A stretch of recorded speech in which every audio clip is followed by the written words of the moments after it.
Hi there! So I wanted to do a sort of end of February video, but I realized that I have read not even one full book in the month of February, so it wouldn't make much sense to do a wrap-up video. School has been keeping me pretty busy, so free time is almost nothing. So I thought it would be better, a longer video, more interesting if I just did a February favorites video.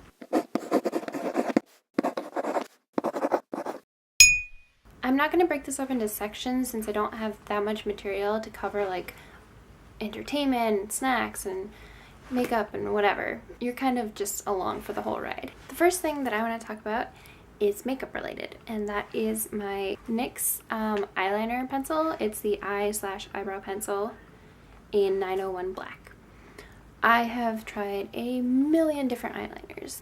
The problem with my particular eyelids is that they get really greasy really quickly, and they're kind of hooded, so there is a high danger potential for eyeliner transfer. I have tried a bunch of different eyeliners. The Urban Decay ones are really good. They're really soft, really smooth, but the problem is that they don't seem to set very quickly on my eyes, so there's a lot of smudging and a lot of transfer. I've tried other cheaper drugstore pencils that are just too hard and rough and just don't really like glide on very well.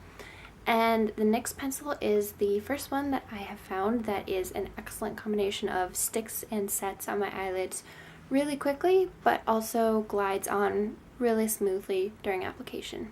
Now I can find other types of eyeliners that will also set on my eyelids. The e.l.f. Cream eyeliner that comes in a pot thing that you use a brush with, that one is really good too. The problem with that one is that I'm super lazy, and so I don't like having to clean my eyeliner brush every day. So I end up not wearing eyeliner, not wanting to wear eyeliner, and like, it's just not pretty. The pencil is my favorite form of eyeliner just for its ease. Of course, the like cream eyeliners, you can get like the perfect wing and it's amazing. But for ease of use, convenience every day, this NYX eyeliner pencil has saved me. Alright, the next couple things I'm going to talk about are food. Two things. The first one is not new for the month of February. I have always had an obsession with lychee flavored candy or lychee flavored anything. I love lychee flavor. The last time I went to Uwajimaya, which is a Asian grocery store in my city, I ended up buying, there was like lychee soda, lychee sake, lychee gummy candy, lychee, like 2 different kinds of gummy candy, actual lychees. It was intense. These are the lychee gummy candy that I can usually find pretty easily at like most Asian grocery stores. The kasugai, ooh, that's rough. Lychee gummy candies, they come in little individual packets like these, and you tear them open and it's just these little gummy candy guys, and they taste very lychee. They have a really high like lychee flavor to them. No, you're just gonna have to sit here watching me eat this candy. They have a lot of lychee flavoring. They're a nice texture. I really like them. I would eat way too many of these if they came in like just unwrapped in like a bowl like Skittles. It would be dangerous.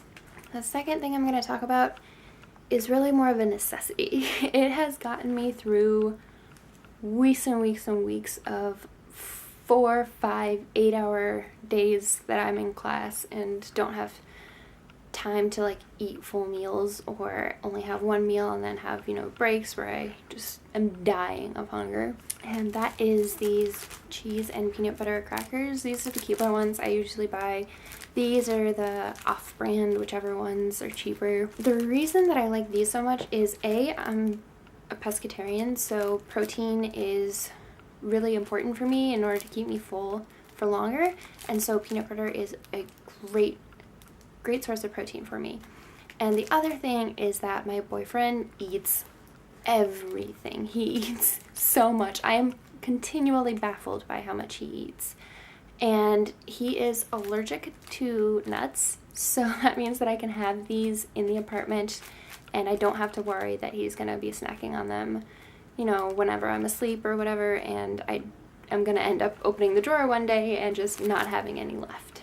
So that is also a comfort, and I really like cheese flavored things too, so like the fake cheese things like Doritos and cheese nips and fake cheese crackers. So they are life-saving snack for me. The next thing that I want to talk about is something that has been around for so long and I'm so far behind, and I can't even blame school because it has been around since before I was in school. And that is the podcast Serial.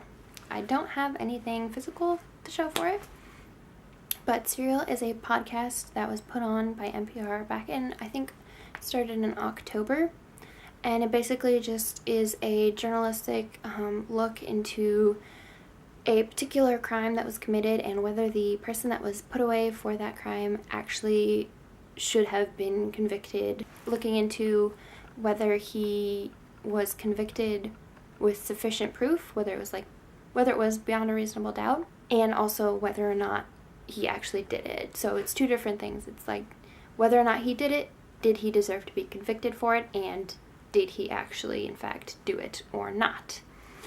I love murder mystery type things. So you know how like sometimes at like 10 o'clock at night you're like flipping through the channels and you come across this like crime shows about cold cases or crimes that have been committed in the past, and those are my jam.